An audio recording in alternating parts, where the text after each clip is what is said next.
CBS News Miami. Good afternoon, and thank you for joining us. I'm Najahe Sherman, and we begin at this hour with breaking news. Former President Donald Trump has been indicted again. He is accused of mishandling classified documents, obstruction, and other crimes. The current frontrunner for the 2024 GOP presidential nomination is already facing 34 state-level felony charges. It's in a separate case, and other investigations are still ongoing. CBS News Miami's Natalie Brand joins us live from Washington, D.C. And Natalie, give us some details on what exactly is in this 44-page unsealed indictment. Good afternoon, Naja. The indictment details 37 counts against the former president in what's a history-making case. Also charged a Trump aide and former White House military valet, Walt Nauta, who is listed as a co-conspirator in this case and also accused of helping to obstruct the investigation. And prosecutors are alleging that Trump not only mishandled and possessed classified documents, but also shared some of them with others. The Department of Justice has unsealed the 49-page indictment issued by a federal grand jury in Miami against former President Donald Trump. We have one set of laws in this country, and they apply to everyone. Applying those laws, collecting facts, that's what determines the outcome of an investigation. Nothing more and nothing less. Special counsel Jack Smith detailed the charges, which include unlawful retention of national defense information, obstruction, conspiracy, and false statements. Prosecutors say Trump shared a highly sensitive Pentagon plan of attack to visitors at his golf club in New Jersey and was recorded on tape admitting it had not been declassified. Our laws that protect national defense information are critical to the safety and security of the United States, and they must be enforced. The criminal case against the former president stems from the 15-month effort by the federal government to retrieve records he had at his Mar-a-Lago estate. During a search of the property last August, federal investigators seized more than 300 records, including classified documents and some marked top secret. We've never seen anything quite like this. David Weinstein is a former federal prosecutor in the Southern District of Florida. When it gets set for trial, it's not really that complicated. It's about documents that were possessed, and there will be legal arguments concerning whether or not he had the power to possess them, whether he had the power to declassify them, and those are arguments that will be made before the trial gets started. Trump calls the case the boxes hoax. His first court appearance is scheduled for Tuesday in Miami. They come after me because now we're leading in the polls again by a lot, against Biden and against the Republicans by a lot. The case will play out as GOP presidential primary season heats up, with Trump already fundraising off the indictment.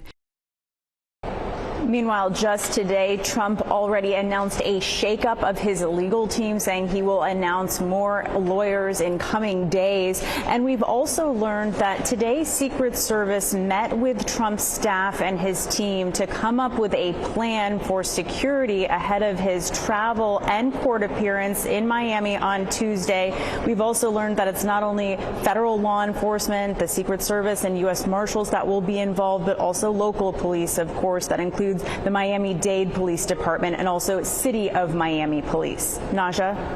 All right, Natalie, thank you for that live report. And of course, we will have full team coverage for you right here on CBS News Miami. And you can read that full 44-page indictment document on our website. Just go to cbsmiami.com.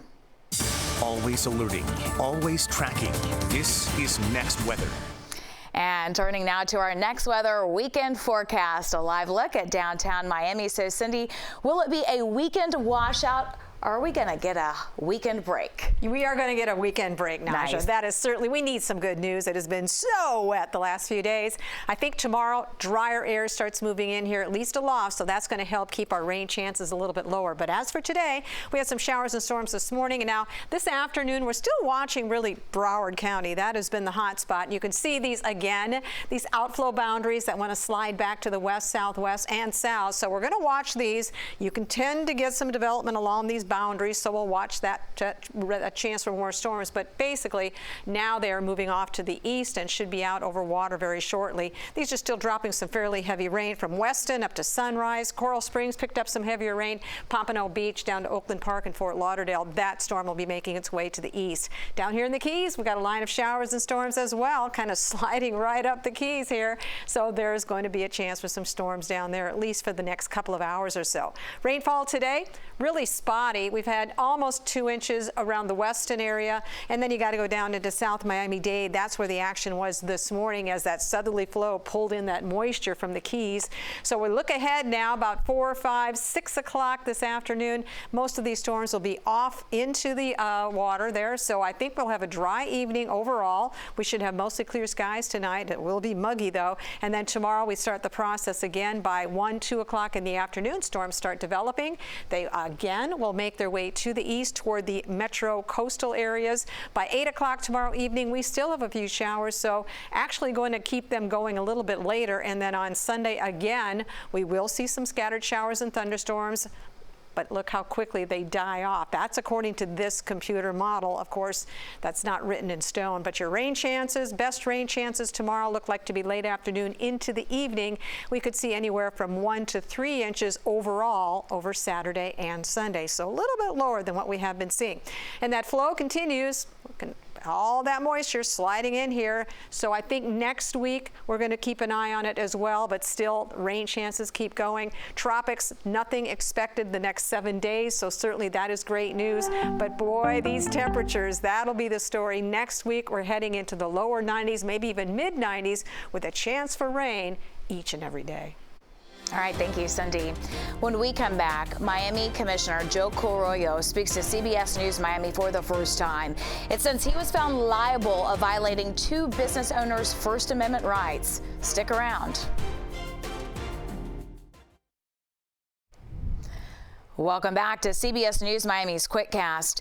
Miami Commissioner Joe Carollo spoke out nearly a week after he was found liable in a civil lawsuit. In a sit-down interview, the commissioner defended what he says is a right that he is entitled to. This is the state law. Can you imagine if any elected official at any level could be sued by rich and powerful individuals? The city of Miami purchased an insurance policy. So far, it has paid for $1.9 million for Carollo's legal fees. Other commissioners believe that he should pay for the fees, but he's refused and is appealing the decision. The city of Miami is now prohibiting disorderly conduct and loud and aggressive behavior in public parks. This is all part of a newly passed ordinance. That's despite concerns that the law may infringe on First Amendment activity. During a commission meeting yesterday, elected officials discussed the new ordinance. They say it takes aim at violence and bad behavior in city-owned parks. The move comes nearly 2 years after Florida's anti-riot law. It was pushed by Governor Ron DeSantis and blocked by the courts. Hurricane season, you know it, it's here. And today is the last day for Disaster Preparedness Sales Tax Holiday. And you can get items for hurricane season. They include portable generators and radios, smoke and carbon monoxide detectors, cleaning items like wipes and detergent, toiletries, and items for your pets. There will be another sales tax holiday starting in late August. The Heat are looking to bounce back at home in just a few hours. That's after losing Game 3 of the NBA Finals to the Denver Nuggets. CBS News Miami's Trish Christakis joins us now with how the Heat are staying focused for a comeback. Well, to the surprise of no one, Nikola Jokic absolutely dominated in Game 3. Mix that in with Jamal Murray going off and the Heat missing shots at the rim. It was a beatdown for Miami, and they know it's going to be quite the task coming into Game 4. Jimmy Butler says a lot of mistakes made in Wednesday night's game are correctable. Head coach Eric Spoelstra liked their aggressive attacking mentality and says one of their biggest strengths that'll help them in Game 4 is their competitive nature. And Butler agrees. We're in this thing together through good and through bad, and I'm proud of my guys for that. I love my guys for that. So tomorrow we're going to come out with a lot more energy. We're going to compete at a high level, and we're going to get one at home. Well, the guy said they have to play more desperate than they ever have coming into tip-off on Friday. Reporting at the Kaseya Center, Trish Christakis, CBS News, Miami. Taste of the Town on CBS News Miami is sponsored by Goya. If it's Goya, it has to be good. Visit Goya.com today. Time now for an all-new Taste of the Town.